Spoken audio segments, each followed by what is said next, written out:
Tout le monde.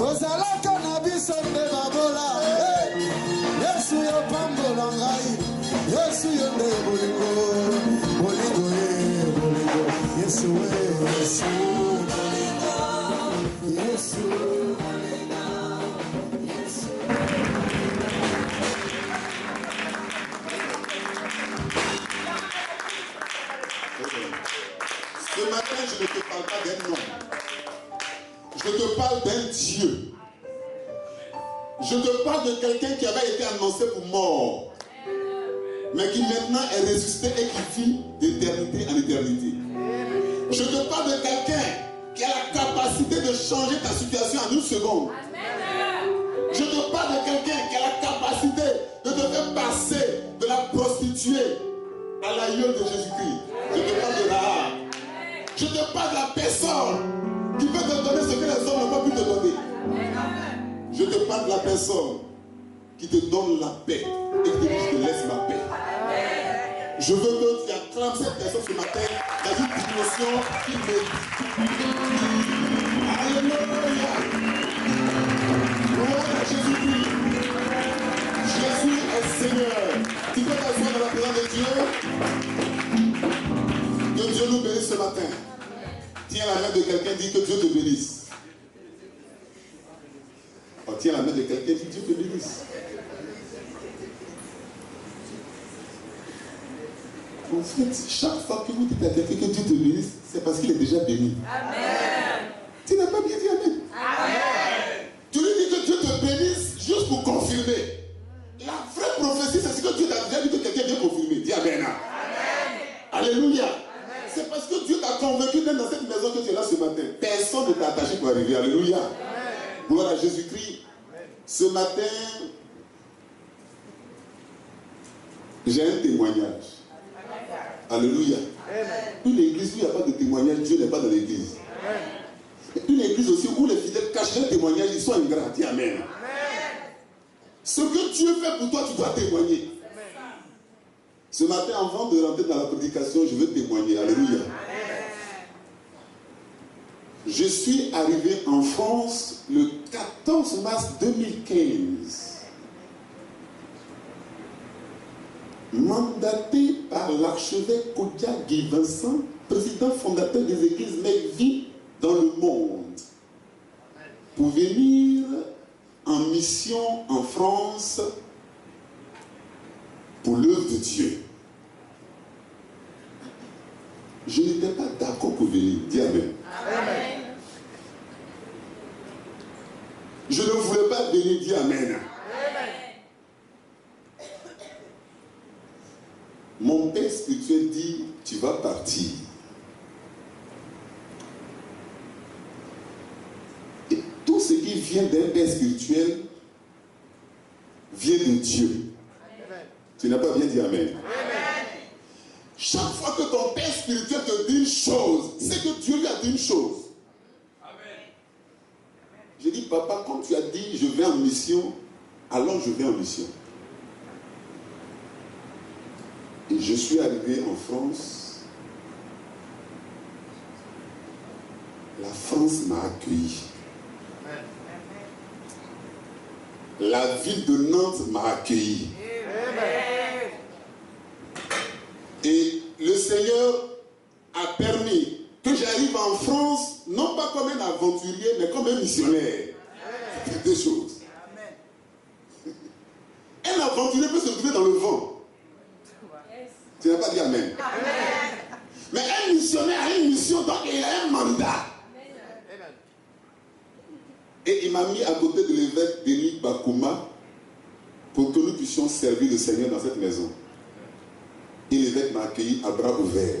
Amen. Parce que c'est un homme à grand cœur. Je veux que tu acclames très fort le Seigneur ce matin.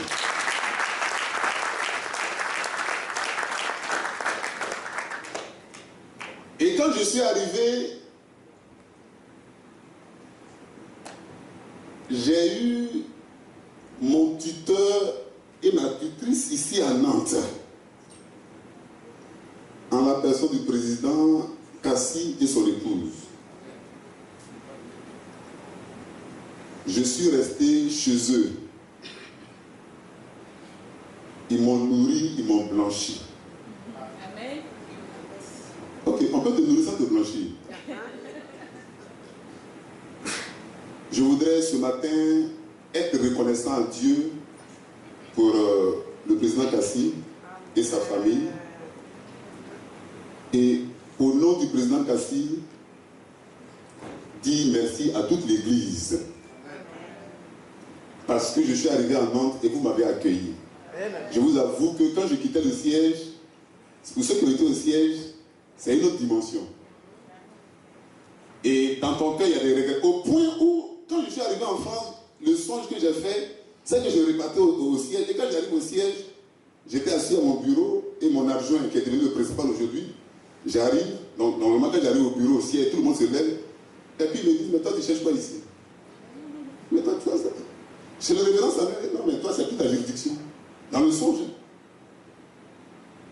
Et quand je me réveille, le Seigneur me montre que, en fait, ton travail est fini au siège. Tu es venu en France, il faut que tu saches que tu es arrivé en France. Amen. Et vous m'avez accueilli comme un missionnaire. Amen. Parce que ça fait 1 an que je suis en France et je tenais à donner ce témoignage. Aussi petit que peut être un geste, tous dans cette salle, peut-être que quand je suis arrivé, il y en a qui étaient là que je ne vois plus, mais tous et toutes dans cette salle ont fait un geste qui m'a touché ce matin. Je viens rendre gloire à Dieu pour votre geste. Si je suis vraiment un homme de Dieu, si l'archevêque Kokia est vraiment de Dieu, si c'est lui qui m'a vraiment envoyé dans cette salle, ces gestes-là vous sont imputés à justice. Amen. Alléluia. Amen. Je voudrais particulièrement ce matin remercier Dieu pour la vie de quelqu'un qui n'est pas dans cette salle, mais qui est avec nous et qui est un pilier pour cette église. J'ai nommé ce matin le président Stéphane Kipré. Amen. Je pense que tout le monde connaît cet homme et tout le monde connaît son amour pour Dieu. Depuis que je suis arrivé en France, cet homme ne ménage aucun effort pour être un soutien particulier pour ma vie. Alléluia. Amen. Et pour couronner ses actions, il y a 2 semaines de cela, l'évêque, moi j'étais en formation, et l'évêque m'appelle, révérend, tu es où? Je suis en formation. Comment ça parle en anglais? C'est quoi ça? Il dit quoi? Il dit, il y a une offrande qui t'attend.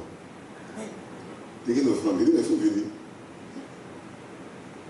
L'évêque arrive et il me dit, le président qui prête Stéphane t'a offert une voiture.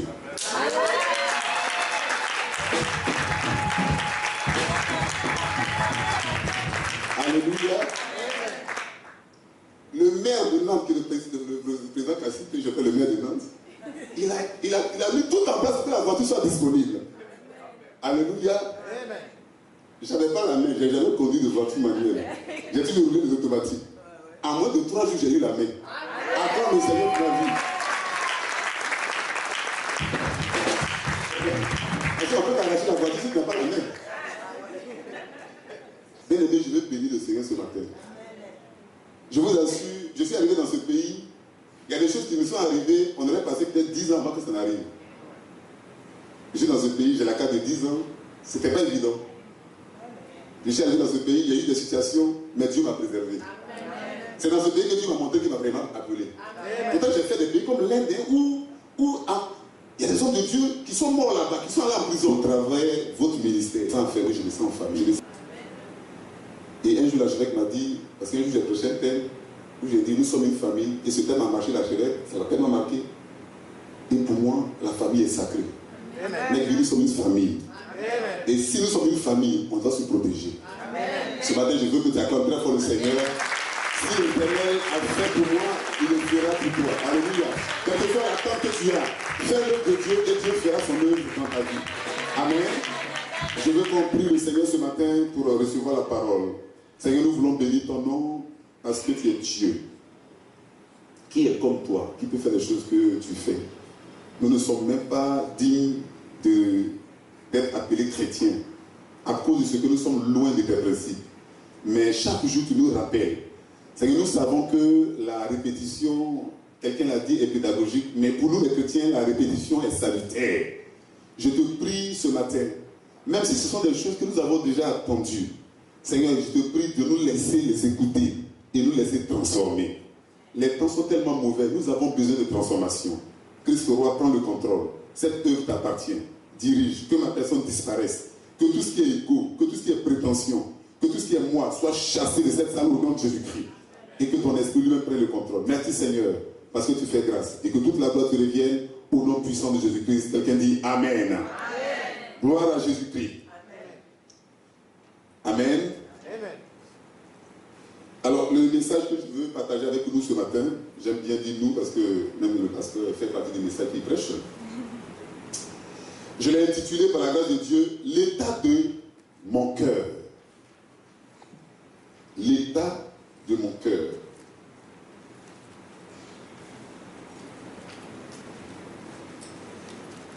À l'église, il faut avoir un cahier, il faut avoir une Bible, souvent même il faut avoir un dictionnaire. Parce que le pasteur peut parler dans son ethnie et puis on peut penser que c'est en français. Tout de suite, tu peux corriger ça. C'est vos vies qui sont en jeu. Hein? C'est vos vies qui sont en jeu. Donc, tout ce que vous recevez, soyez sûr que ça vient de Dieu. Soyez comme les chrétiens de Béret. Amen. C'est très important. L'état de mon cœur. Alors, dans le livre de 1 Samuel 16, 1 Samuel 16, versets 6 à 7.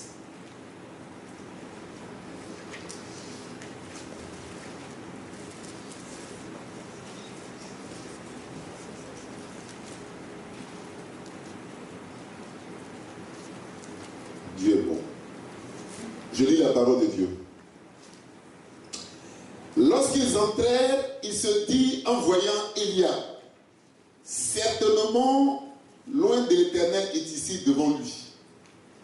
Et l'Éternel dit à Samuel, ne prends point garde à son apparence et à la hauteur de sa taille, car je l'ai rejeté.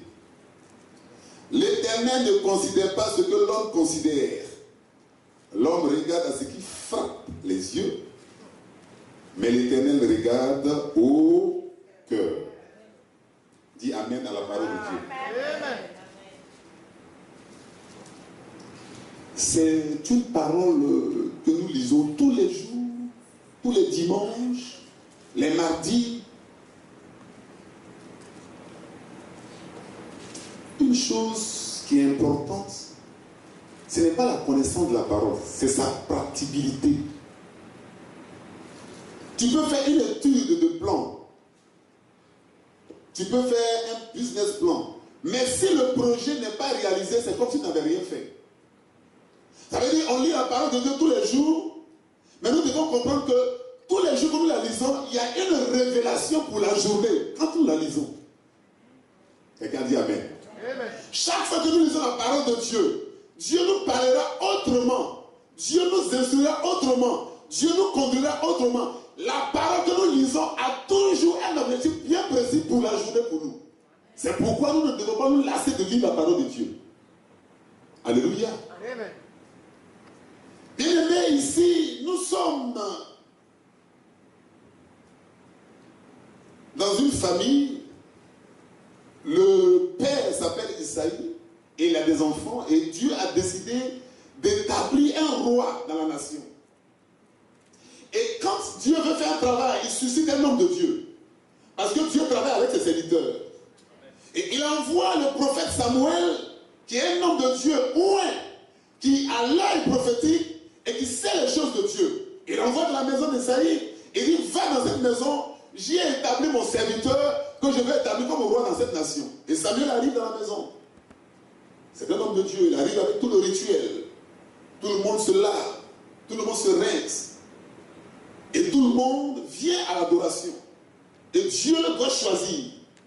Et pendant que le rituel se fait, l'homme de Dieu a à cœur quelqu'un qu'il voit, dont le nom est Éliab. Quand il voit Éliab, il dit, quand je vois Éliab, c'est certainement loin de Dieu. La Bible dit, il se dit, ce n'est pas Dieu qui lui avait dit. Amen. Amen. Il s'est dit de lui-même, il a pensé de lui-même. Un chrétien ne pense pas, un chrétien croit. Chaque fois que vous pensez, vous pouvez vous tromper. Mais quand vous croyez, ça veut dire qu'il y a de la conviction dans ce que vous faites. Amen. Le prophète Samuel pensait qu'Éliab était le choix de Dieu, mais il n'avait pas la conviction qu'Éliab était le choix de Dieu. Et avant même qu'il ne se prononce, l'Éternel lui dit, Samuel, tu es en train de te tromper. Éliab que tu vois, il ressemble à tout de Dieu, mais il n'a rien de Dieu. Il a tout de Dieu. Il a la carrure de Dieu. Il a la carrure d'un enfant de Dieu. Mais il n'a pas la stature interne d'un enfant de Dieu. Il n'a pas l'intérieur d'un enfant de Dieu, mais il a l'extérieur d'un enfant de Dieu.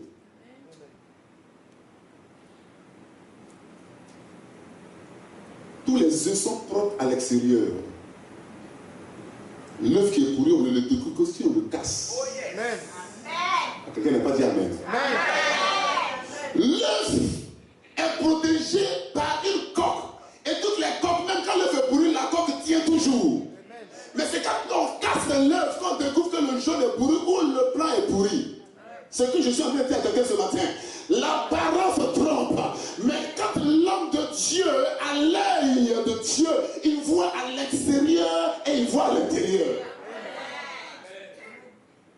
Quand Dieu te donne l'œil de Dieu, alors ce que tout le monde voit, ce n'est plus ce que tu vois. Ce que tout le monde dit, ce n'est plus ce que tu dis. Ce que tout le monde constate, ce n'est plus ce que tu constates. L'analyse de tout le monde n'est plus ton analyse, parce que tu vas en profondeur. Il dit, vous les hommes, vous regardez à ce qui frappe aux yeux. Oui, parce que nous sommes des hommes. Mais pour ne pas que je regarde à ce qui frappe aux yeux, il faut que je passe le cap d'homme et que je passe au cap d'esprit. Amen.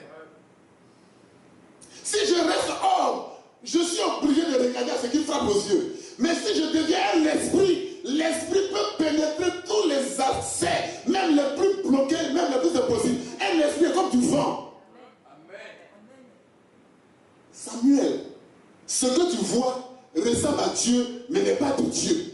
Ce que tu sens ressemble à Dieu, mais n'est pas du Dieu. Ce n'est pas parce que Dieu t'aime que Dieu est avec toi. Ce matin, je vais choquer quelqu'un.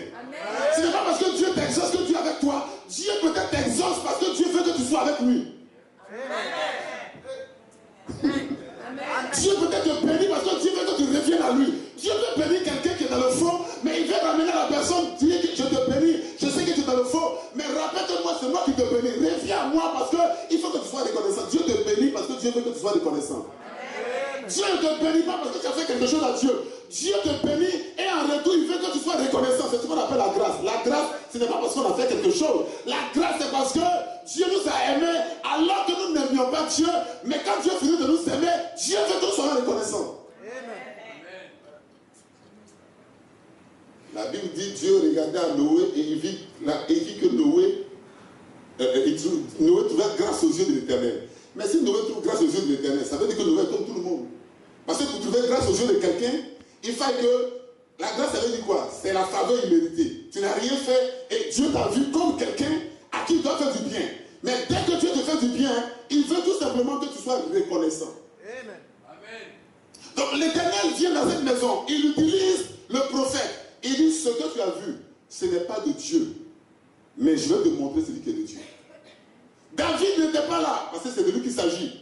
Il était loin de là.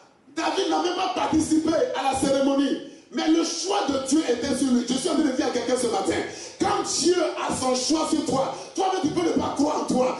Le monde ne peut ne pas croire en toi. L'environnement ne peut ne pas être propice à cela. Mais parce que Dieu t'a choisi, l'environnement à la fin est obligé de t'accepter. Tu peux ne pas être accepté au départ. Tu peux ne pas être compris au départ. Tu peux ne pas être accepté. Mais ce n'est pas le début qui compte, c'est la fin qui compte. Ce n'est pas ce que les hommes ont pensé qui compte. C'est ce que Dieu pense à l'instant tel qui compte. C'est pourquoi tu dois comprendre que la pensée de Dieu, l'acclamation de Dieu, c'est ce que tu dois rechercher. Quand les hommes t'acclament avec que Dieu te hue, c'est très dangereux. Quand l'homme est d'accord avec toi, alors que Dieu te désapprouve, c'est dangereux. Le cœur d'Éliab n'était pas le cœur de Dieu, mais l'apparence d'Éliab était l'apparence de Dieu. Eliab était une espèce hybride. Un cœur qui n'est pas de Dieu et un corps qui est de Dieu. Et dans la maison de Dieu, quand je viens avec mon corps, je viens avec mon cœur, et que les deux aspects n'ont pas la même nature, je deviens déséquilibré. Chaque fois que je viens à l'église, et que mon corps est à l'église, mon cœur est dehors, mon corps est d'accord avec la présence de Dieu, mon cœur n'est pas d'accord avec la présence de Dieu, je suis partagé, je deviens un chrétien déséquilibré et un chrétien qui peut rétrograder à tout moment. Quand quelqu'un rétrograde, c'est parce qu'il a vu un danger et il n'a pas envie d'entrer dans le danger. Amen. Quand quelqu'un se décourage, ça veut dire tout simplement que son cœur n'a pas été préparé à être fort devant les difficultés. L'état de ton cœur, c'est ce qui va faire ton authenticité dans la parole de Dieu. Amen. Eliab était certes un homme selon les hommes qui pouvait représenter dignement la famille, être le roi de la nation. Il avait tout pour être le roi, mais il n'avait pas le cœur de Dieu. C'est ça qui lui manquait. Bien aimé, ma Bible me dit, c'est du corps, du cœur, que sort l'abondance. Quand vous voyez quelqu'un qui parle mal, c'est qu'il pense mal. Amen.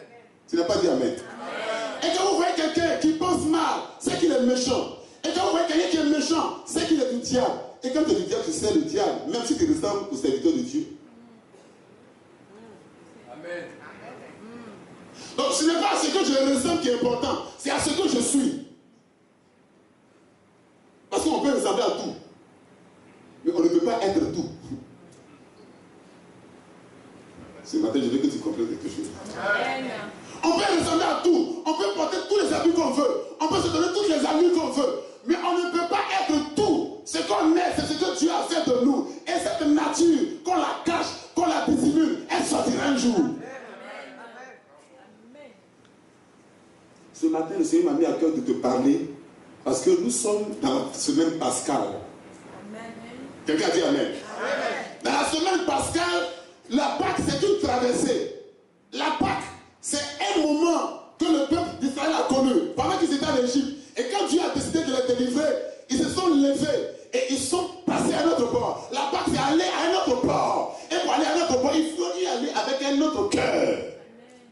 On ne change pas d'allure, d'attitude avec le même cœur. Tu es obligé de changer de cœur.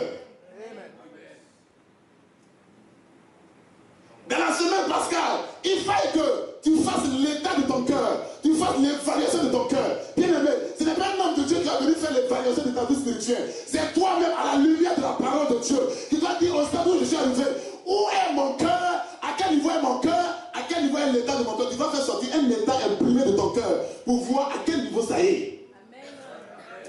Eliab ressemblait aux choses de Dieu, mais Eliab n'était pas dans les choses de Dieu. Oh, tu n'as pas dit Amen. Je peux avoir la tête d'un pasteur, mais je ne suis pas forcément un pasteur. Amen. Je vais bien prêcher, mais je suis bien. Amen. Vous les femmes, vous connaissez, le gars il parle bien, mais il n'est pas bien. Amen. Amen. Il sait pourquoi il parle bien. Parce qu'il sait quelque chose. Dès qu'il l'a, il n'est plus bien. Tu n'étais pas comme ça enfant. Qui l'a dit qu'il était comme ça enfant? Il y a longtemps il était comme ça. L'état de ton cœur détermine tes intentions. L'état de ton cœur fait réellement ta nature. Quand quelqu'un est méchant, il a beau cacher, il a beau dissimuler, ça va ressortir un matin. Eliab ressemblait à Dieu, ressemblait au roi, ressemblait au choisi. Mais Eliab n'était pas de Dieu. La Bible dit, veille sur ton cœur plus que toute autre chose. Je veux que vous gardiez votre argent. Je veux que vous preniez soin de vos enfants. Je veux que vous preniez soin de votre maison. Mais la Bible me dit, la chose que vous devez garder le plus, c'est votre cœur. Amen. Amen. Qui a une banque ou bien un coffre fort pour son cœur? Qui a un gestionnaire pour son cœur? La Bible dit, garde ton cœur plus que toute autre chose. Parce que c'est du cœur que sortent toutes les animosités. Pour détruire quelqu'un, il faut le penser dans son cœur. Pour haïr quelqu'un, il faut le penser dans son cœur. Pour détester quelqu'un, il faut le penser dans son cœur. Pour aimer quelqu'un, il faut le penser dans ton cœur. L'amour ne s'improvise pas, ça se prépare. C'est pourquoi souvent vous voyez les gens, telle personne ne m'aime pas, la personne n'est pas encore, la personne est en train de cuisiner pour te taire. La personne n'arrive pas à t'aimer, la personne est en train de travailler dessus. Dans la maison de Dieu, ceux que Dieu préserve, c'est ceux qui ont un cœur pur. Ce matin, je vais parler comme un pasteur. Je vais parler comme un pasteur. Parce qu'on a beaucoup crié, mais les cris n'ont rien porté. On a beaucoup sauté, mais on n'a pas décollé. Normalement, quand on saute, on va parler en l'air, mais on est revenu à terre. On a beaucoup pleuré, mais en fait, les pleurs n'ont rien changé. On doit comprendre que le distinguo entre les chrétiens, c'est leur cœur. Toute la chrétienté s'arrête au cœur. Eliab était de David, d'Esaïe. David aussi était d'Esaïe. Ils avaient le même sang, hein, mais ils n'avaient pas le même cœur. On a le même sang, on a le même Dieu, mais est-ce qu'on a la même manière de voir Dieu? Notre manière de voir Dieu est liée au cœur qu'on a. Amen. On peut être de la même famille, et puis on n'aime pas Dieu de la même manière. Ça dépend du type de cœur qu'on a. Amen. Ça dépend de comment on voit Dieu. Ça dépend de comment le zèle est lié à l'état de notre cœur. Quand quelqu'un ne témoigne pas, c'est ça. Il croit que tout ce qu'il obtient, il l'obtient de lui-même. Est-ce que vous savez que le manque de témoignage est un péché? Le fait de ne pas remercier Dieu pour ce que quelqu'un a fait pour toi. Le fait de ne pas remercier Dieu pour ce que ton pasteur a fait pour toi. Le fait de ne pas remercier Dieu pour ce que l'Église a fait pour toi pendant que tu étais dans la détresse. C'est un péché grave. Amen. C'est ce qui a fait sortir Lucifer de sa position. Il n'a pas été reconnaissant à Dieu. Dieu qui l'a élevé. L'état de ton cœur doit t'amener à t'interroger tous les jours. Est-ce que je suis dans la voie de Dieu? Est-ce que je suis dans la voie de Dieu? Est-ce que je suis en train de faire ce à quoi Dieu m'a appelé? Ça, c'est l'état de ton cœur qui doit t'amener à t'interroger. Un homme qui ne s'interroge pas n'a plus de cœur. Et quand un homme n'a plus de cœur, il ne pense plus. Il fait tout ce qu'il veut. Alléluia. Amen. Matthieu 13, verset 15.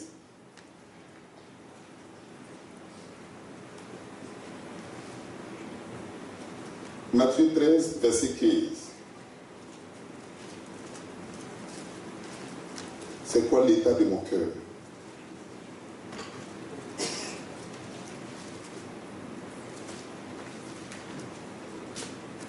Matthieu 13, verset 15. Il dit, car le cœur de ce peuple est devenu insensible. Ils ont endurci leurs oreilles et ils ont fermé les yeux de peur, qui ne voient de leurs yeux et qui n'entendent de leurs oreilles et qui ne comprennent de leur cœur et qui ne se convertissent et que je ne guérisse et que je ne les guérisse. Ça veut dire que la vraie guérison vient quand nos cœurs deviennent sensibles.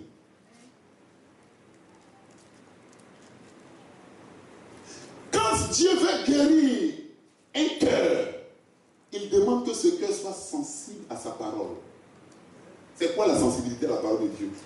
Quand les choses de Dieu passent, il y a une sorte d'envie d'entendre la parole de Dieu qui entre en vous. Il y a une sorte d'envie d'être là dans la présence de Dieu qui vous habite. C'est ça la sensibilité à la parole de Dieu. Quand on est plus sensible à la parole de Dieu, les choses de Dieu, on commence à s'en éloigner. Les choses de Dieu deviennent pesantes. Quand la vie chrétienne devient pesante, ça veut dire que tu deviens insensible à la présence de Dieu. Dieu veut guérir un cœur. Mais avant que Dieu ne guérisse ton cœur, il faut que tu sois sensible à la présence de Dieu. Il faut que chaque fois que Dieu est en train de parler, que ton cœur soit attaché à cette parole, que ton cœur soit focalisé sur cette parole, que tu commences à aimer la parole de Dieu. Bien aimé, quand quelqu'un est persécuté, c'est parce que son amour pour Dieu est différent de ceux qui le persécutent. Quand quelqu'un est rejeté, quand quelqu'un est repoussé, c'est parce qu'il se distingue dans sa façon d'aimer Dieu. Et dans votre façon d'aimer Dieu, Dieu permettra toujours, quelle que soit la blessure que vous avez sur votre cœur, dans votre cœur, Dieu viendra toujours pour donner un pansement. Quand ton cœur n'est plus sensible, même ce que les gens vivent dans leur maison, ça ne te dit plus rien. Quelqu'un n'a pas mangé, ça ne te dit rien. Quelqu'un est en train d'être jeté dehors par sa femme, par son mari, ça ne te dit rien. Quelqu'un n'a pas mangé, ça fait 2 jours, ça ne te dit rien. Quelqu'un vient parler à l'église pour dire, je ne sais même pas où dormir, ça ne te dit rien. Quelqu'un parle de ses problèmes, tu ris, parce que ton cœur est devenu insensible.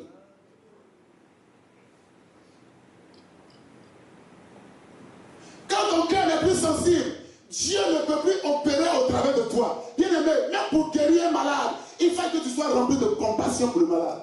Amen.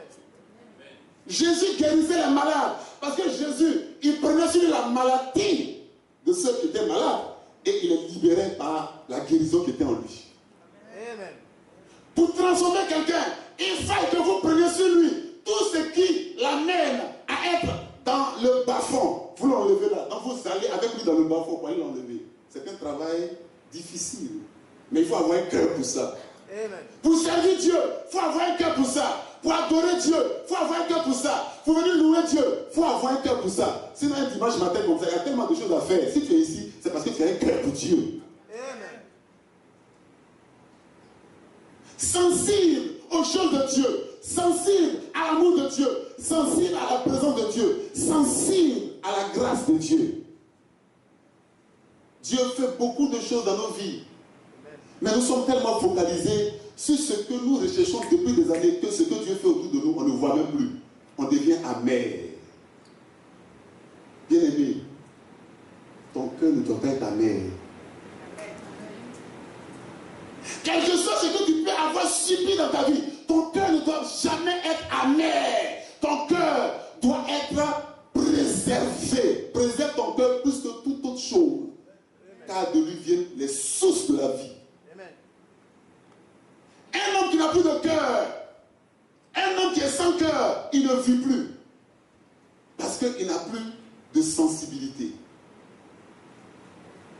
Le Seigneur veut amener quelqu'un ce matin à comprendre que cette semaine pascale qui commence est une semaine où tu dois rectifier l'état de ton cœur. Tout ce qui est tordu dans ton cœur. Je parle de ton cœur. Parce que c'est la seule chose qu'on ne voit pas, mais que Dieu seul voit. Vous savez, le Seigneur, comme un chirurgien, avant qu'un chirurgien n'intervienne, il ferme la porte. C'est pourquoi Dieu ne permet pas qu'on voit ton cœur. Dieu ne permet que n'importe qui ait accès à ton cœur. Parce que l'intervention de Dieu veut être secrète et privée. Dieu ne veut pas intervenir dans ta vie devant tout le monde. Dieu, quand il veut faire un miracle dans ta vie, il le fait dans le secret et puis on fait la célébration publiquement. Amen. C'est pourquoi un chrétien cherche la bénédiction de l'Éternel en secret et il vient témoigner en public. Amen. Alléluia. Amen. Quand votre cœur est attaché à Dieu, vous cherchez à rencontrer Dieu dans son intimité. Quand Dieu rencontre un homme, il le rencontre par rapport à son cœur. Quand Dieu regarde à ton cœur, tu peux avoir des défauts, mais ton cœur est attaché à Dieu. Dieu va rectifier tes défauts et tes défauts vont devenir ta force. Amen. Tes faiblesses vont devenir ta force. Toi qui hier étais rempli d'amertume, on ne comprendra pas pourquoi désormais tu es rempli de joie. Partout où tu vas, tu distilles la joie. Parce que l'état de ton cœur a été revu. Tu as fait une vidange de ton cœur. Bien aimé, on ne peut pas rentrer dans la Pâque avec un cœur amer, avec de l'amertume, avec de la consternation, avec de la tristesse dans le cœur. Quel que soit ce qui est entré dans le cœur, ça a la capacité de ressortir. Un jour, les fidèles et les disciples de Jésus mangeaient sans avoir lavé leurs mains. Et les disciples de Jean-Baptiste ont été choqués, mais ils n'ont pas lavé leurs mains. Les pharisiens ont été choqués, tout le monde a été choqué. Mais pourquoi ils n'ont pas lavé leurs mains, ils mangent? Et le Seigneur de leur dit, ce n'est pas ce qui entre qui souille, c'est ce qui sort. Parce que ce qui sort, c'est ce que tu as réservé en toi.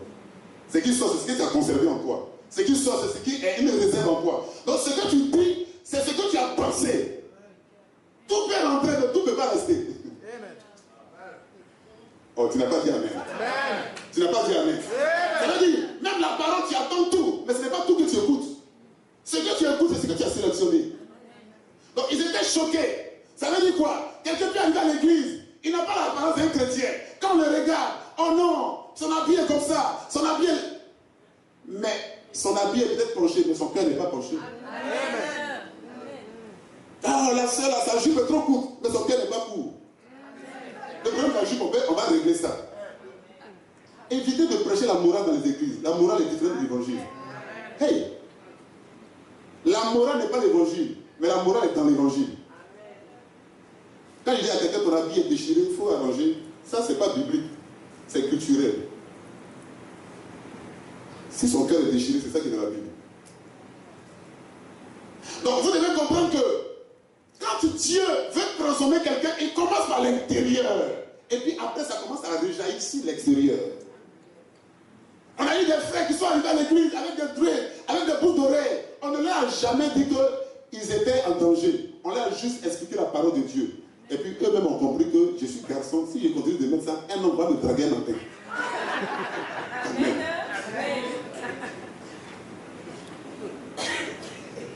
Toi-même, tu mets des mèches, tu ressembles à une femme. Bon, réfléchis un peu. Tu mets des boucles d'oreilles. Tu es un garçon. Après, tu es étonné que non, papa, il y a des esprits sur moi. Quel esprit? Toi-même, tu as traîné les esprits sur toi. Il y a des choses qu'on met sur nous qui entraînent les esprits sur nous. Il y a des attitudes qu'on a. Il y a des façons d'être qu'on a qui font de nous des cibles des démons. Par exemple, tu es un pasteur, toutes les femmes sont amoureuses de toi, puis tu es content, tu penses que c'est bien. Tu as attaqué. C'est un esprit, il faut prier. Non, je te parle sérieusement. Je suis pour qui t'a dit que c'est beau. C'est de sérieux amis. Tu es une femme mariée, mais quand même, tes anciens gars sont toujours amoureux. Fais attention. Tu dois te dire que papa, il y a un problème, il faut que je fasse ma cure d'âme. On dit amen. C'est important. Parce que tout ce que tu acceptes est lié à ton cœur. Il y a des choses qui vous arrivent parce que votre cœur est d'accord avec. C'est vrai. Amen. Amen. Si ton cœur n'est pas d'accord avec quelque chose, ça peut venir, mais tu ne vas jamais tomber dedans. Amen. Parce que ton cœur n'est pas d'accord. Ton cœur n'accepte pas. Même en Afrique, les gens qu'on initie à la sorcellerie, là, il y a des enfants qui n'arrivent pas à les initier parce que leur âme n'est pas d'accord avec. Amen. Mais même leur cœur est prêt même à accepter. Ils sont disposés. Comme ce qui est arrivé à Judas. Judas, il marchait avec le Seigneur, mais son cœur n'a jamais aimé le Seigneur. Il n'a jamais aimé le Seigneur. Pourtant, les deux venaient de la même région. Ça s'appelle Judas. C'est la tribu de Judas. Ça veut dire que la personne qui peut te faire du mal, c'est la personne qui est dans ta maison. C'est la personne à qui tu as dit hier, vraiment, voilà ce que j'ai fait de mal, qui peut retourner ça contre toi. L'état de ton cœur doit être que chaque fois que quelqu'un vient se confier en toi, il se confie en toi parce qu'il veut que tu l'aides. Il ne veut pas que tu le détruises. Amen. Église, je veux que tu comprennes ce matin que Jésus-Christ, quand il est arrivé, il a eu un cœur pour recevoir tout le monde, pas un cœur pour rejeter. Amen. Quel est l'état de mon cœur? Est-ce que je suis sensible à la souffrance des gens? Ou bien est-ce que je suis insensible à la souffrance des gens? Quand quelqu'un vient me voir pour dire j'ai des problèmes dans ma maison, est-ce que je dis c'est bien fait pour lui? C'est comme en Afrique, il y a des gens qui sont là-bas. Ah, hey, je vais partir, je vais venir nous trouver ici. Mais lui au moins il est parti et puis il est revenu. Lui au moins il est parti et puis il est revenu. Mais toi tu ne vas jamais partir. Amen. Chaque fois que quelqu'un envoie des messages pour vous casser, vous devez comprendre que la personne cherche à détruire l'état de votre cœur. Amen. Beaucoup de femmes sont devenues aujourd'hui tellement venimeuses à cause de beaucoup de trahisons. Mais la personne, le nouveau gars qui est en train de venir là, le nouveau fiancé que Dieu est en train de donner, il n'a rien fait. Lui qui a fait, c'est lui, il faut le laisser. Pourquoi tu veux jeter tout ça sur le nouveau?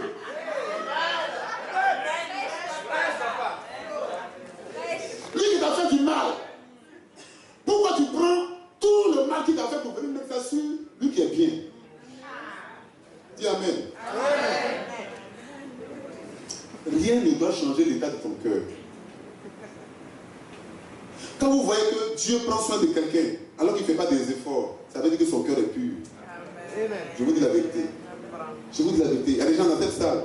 Dieu ne permettra jamais que vous soyez dans le désarroi. Vous savez pourquoi? Parce que votre cœur est pur.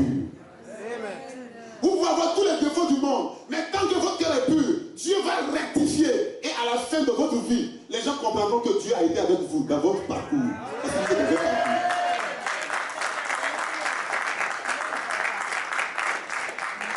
Dieu marche avec nous, Dieu ne court pas avec nous. Quand tu cours trop, Dieu t'attrape et dit marchons. Parce que la prophétie marche. Et la Bible dit attends là. Il y a des fois Dieu fait des pauses dans ta vie. Juste parce que Dieu ne veut pas que tu aies un arrêt cardiaque. Souvent tu vas trop. Dieu ne veut pas que tu ailles trop parce qu'il y a du temps. On a tout le temps. Souvent tu vas trop lentement. Dieu te précipite un peu. Et puis tu as l'impression que Dieu me met trop la pression. Mais parce que Dieu veut que tu ailles un peu rapidement parce que tu as en toi des gens qui sont dans ton rêve. Tu es un leader. L'état du cœur d'un enfant de Dieu va soit détruire des gens, va soit faire vivre des gens. C'est pourquoi on n'a pas le droit de déclarer des paroles comme on veut.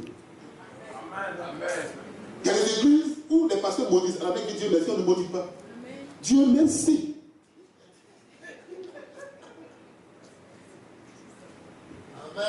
Alléluia. Amen. Pourquoi on ne maudit pas?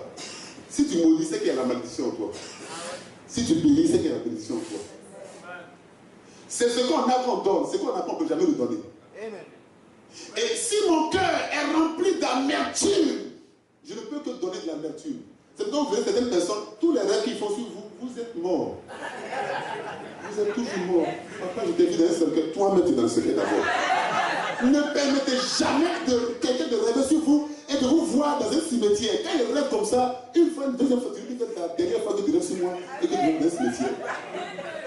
Parce que ça peut vous amener à croire ça et ça peut vous amener à accepter cela. Et dès que vous l'acceptez, vous devenez cela. Attention. Il dit non, j'ai vu ta femme te tromper. Il faut lui dire qu'il ne faut plus jamais répéter ça. La dernière fois que tu me dis ça. J'ai donné à ma femme hier, toi, quand ça tu as fait la vie. Ça veut dire que vous devez être des chrétiens qui ne laissent pas les choses entrer dans leur cœur. Ton cœur, si ton cœur est affecté, tu es détruit. Faites très attention. On ne s'amuse pas avec l'état du cœur. C'est ton état de cœur qui fait que les matins tu peux arriver. Tu es bienvenu pour adorer. Mais le regard de quelqu'un t'amène à casser ton adoration. Mais comment le regard d'un être humain peut amener quelqu'un à changer d'adoration? Ça veut dire que ton cœur est influençable. Un enfant de Dieu n'est pas influençable. Un enfant de Dieu a des convictions. La mec dit on a commencé en 2099. Qu'est-ce qu'ils n'ont pas dit à l'archevêque? Oh non, c'est pas comme ça, c'est Dieu. Oh, il a dit vous avez servi Dieu avant. Bon, on fait rien avec ça. Il y a quelque chose que Dieu m'a dit. Ma façon, mon style, je viens avec. Vers la fin, tout le monde a commencé à porter vers serré. Les gens ne portaient pas sans bon. Vous devez comprendre que ce que Dieu vous dit, ce que Dieu vous donne est spécifique à vous. Aïe. Amen. Les index là, quand on dépose là, c'est pour toi seul. Dès qu'on a mis là, pour qu'on fasse ça sur nos passeports, parce que tu es unique. Amen.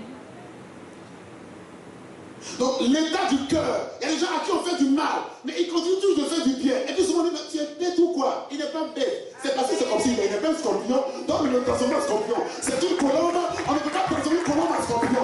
Il est comme ça, il n'a pas de seigneur, il est une colombe. Pourquoi tu veux devenir un scorpion alors que je suis une colombe? Quelque chose c'est qu'on peut te faire. Les gens ne comprennent pas pourquoi chaque fois tu ne ripostes pas pour faire du mal. Parce que tu ne sais pas, en fait tu ne sais pas faire du mal. Tu n'as pas fait cette formation. Ah oui, il faut aller à l'école pour faire le mal. Vous devez comprendre que l'état de votre cœur, c'est ça qui va faire que, à la fin de votre vie, les gens viendront nombreux à votre funérailles. Ah, moi, dans les funérailles, je prêche ça toujours. Quand je ne vois pas du monde, ils disent comment tu as vécu? Soyons sensibles. Un cœur sensible. Un cœur sensible. Un cœur sensible. Hier encore, je priais avec une maman qui pleurait. En tant que pasteur, on n'a pas le droit de prier parce qu'on est des commandos. Mais avec la fin, tu cherches à pleurer, mais tu te retiens. Pleurer un peu un jour. Il y a des chrétiens à longtemps, ils ont pleuré. Ton cœur est dur. Tu es devenu dur tellement ça fait du mal. Mais ce n'est pas grave. Le mal et le bien, ça fait partie de la vie. Ils ont déshabillé le le Seigneur Jésus, sa mère, aïe. Quand j'en parle, j'ai des frissons. Marie pleurait. Elle a élevé son enfant, son premier enfant. Elle a souffert pour élever cet enfant. Il s'est retrouvé à la croix. Ils l'ont déshabillé. Est-ce que vous savez que le Seigneur l'a déshabillé? Ils l'ont mis nu. Elle regardait, elle pleurait. Ils l'ont frappé. Il a vu de la chair. Mais il a fait tout ça parce qu'il avait un cœur pour nous sauver. Amen. Amen. Je ne veux pas que tu me sauves. Je veux que tu sois reconnaissant à ce salut. Amen. Il a souffert juste parce qu'il avait le cœur de sauver quelqu'un. C'est l'état de ton cœur qui t'amène à faire des choses qui vont dépasser l'entendement humain. C'est l'état de ton cœur qui t'amène même à soutenir quelqu'un à qui ils ont dit c'est un sorcier de ta famille, c'est une sorcière. Mais quand la personne a un problème, tu envoies un peu d'argent pour l'aider. C'est ton cœur qui fait ça. Et tu ne dois pas changer. Amen. Ce matin, nous sommes dans la semaine pascale. Je suis venu préparer le cœur de quelqu'un. Ceux qui sont sortis d'Égypte, c'est ceux qui ont compris que là où on avait mis le taux, c'est-à-dire de sang sur leur porte, que c'était le signe de Dieu. Et ils sont rentrés dans le signe de Dieu. Il y en a qui sont restés. Hein? Ah oui, il y a des gens qui sont restés en Égypte. Et il y a des Égyptiens qui n'étaient pas enfants de Dieu, qui sont appelés la ramasser du peuple. Ils sont partis avec le peuple de Dieu, ils ont été sauvés. Ça veut dire qu'un païen que tu appelles païen aujourd'hui, un matin, Dieu va le récupérer. Et puis toi, tu vas rester à sa place. Amen. C'est ça qui fait peur. Rahab était prostituée, mais son cœur n'était pas prostitué. Parce que comme une femme prostituée peut dire qu'on a attendu. Alléluia. Amen. Alléluia. Amen. Son cœur était attaché à Dieu, mais elle n'arrivait pas à se détacher à cause des situations de la vie. Mais au soir de sa vie, le Seigneur l'a récupérée. Elle est devenue l'aïeule de Jésus. L'homme était à Sodome et Gomorrhe. La Bible dit que son âme était tourmentée. Quand ton âme est tourmentée, ça veut dire que tu n'aimes pas ce qui se passe autour de toi. Dieu l'a enlevé là où il était en suscitant des anges qui sont venus le chercher. Ça veut dire tout simplement, si ton cœur est attaché à Dieu et que tu sais Dieu d'un cœur pur, Dieu va prendre soin de toi, tu n'es pas obligé de mendier. Amen. Tu ne seras pas obligé de lancer une fausse prophétie. Oh, ici par l'Éternel, maman Sylvie, pendant que je parle, le Seigneur me dit, me donne ta voiture. Ah, maintenant elle va partir à la maison comment? Elle va partir à la maison comment?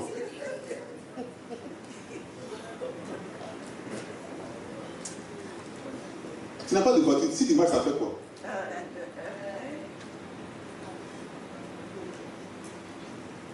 Il y a des frères même, ainsi par l'Éternel, bien aimé, tu es ma femme. Il faut dire à la soeur que tu l'aimes, on va quitter ici. Il ne faut pas mettre Dieu au milieu. Tu vois, l'état de ton cœur t'amène à mentir. Et quand tu mens sur Dieu, tu pêches pour rien. L'état de ton cœur t'amène à vivre et à paraître alors que tu vas disparaître bientôt. Tu n'es pas obligé de présenter ce que tu n'es pas. Un enfant de Dieu mène une vie selon que Dieu lui donne. Tu ne te compares à personne. Amen. Quelqu'un, son mari est joli, c'est pas grave. Un jour, là, mon mari, je vais l'arranger. Amen. Vous devez comprendre que par rapport à l'état de votre cœur, Dieu permettra toujours que les choses s'améliorent autour de vous. Parce que c'est autour de notre cœur que Dieu améliore notre vie. Alléluia. Amen. Alléluia. Amen. Bien aimé, la semaine pascale, c'est une semaine au cours de laquelle on doit faire la paix avec nous-mêmes. C'est vrai, je vois beaucoup de gens, quand la Pâque approche, non, je ne parle pas avec cette personne. Ce n'est pas parce qu'on ne parle pas avec quelqu'un qu'on en parle avec la personne. Attention. Il y a des gens à qui tu ne parles plus parce que tu ne veux pas qu'ils te dérangent. Mais tu n'as rien contre eux. Il faut faire la paix avec soi-même d'abord.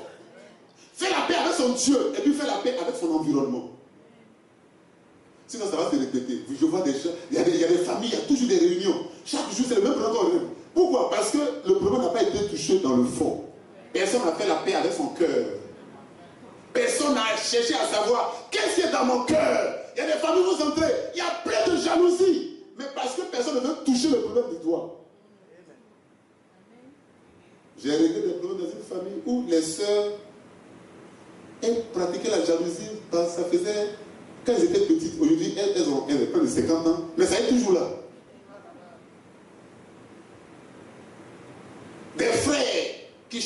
femme, ça est toujours là. Donc il y a un petit truc, ah, toi tu n'as pas pensé que...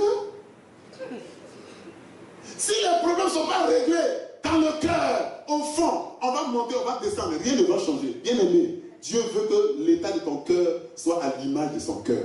Amen. Ce matin, je suis venu te parler avec mon cœur.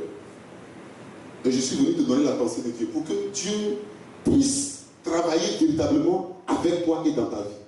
Dieu ne peut pas travailler dans la vie de quelqu'un si son cœur est loin du cœur de Dieu. Tu as besoin de donner ton cœur à Dieu. Et Dieu a besoin de guérir ton cœur. Alléluia. Amen. On va terminer à Matthieu 5, verset 8.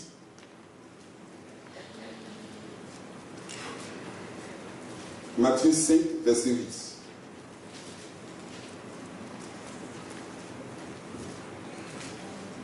Matthieu 5, verset 8. Il dit,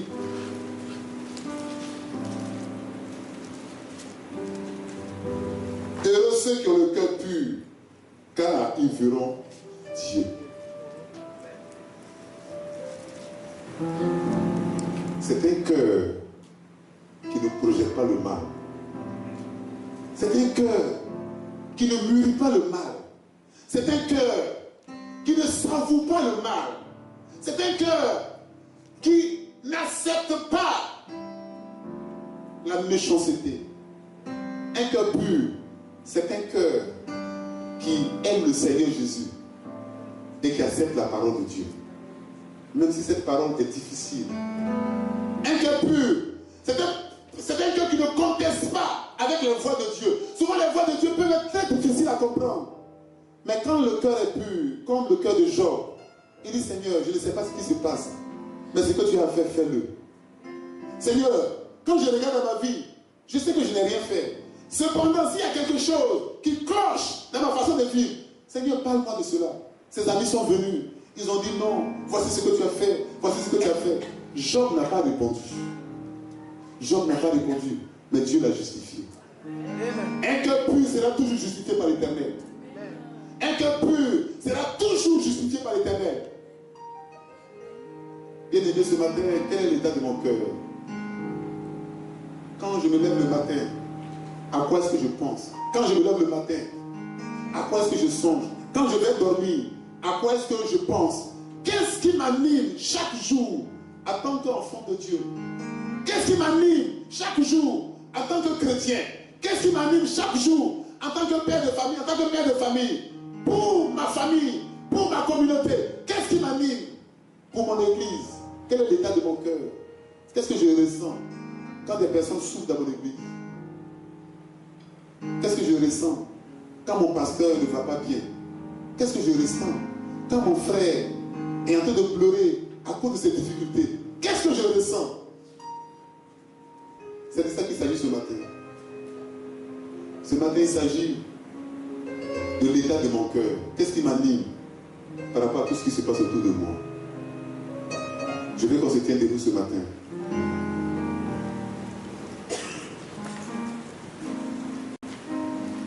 Et qu'on s'interroge soi-même, à l'intérieur de nous, pour savoir qu'est-ce qui se passe en nous.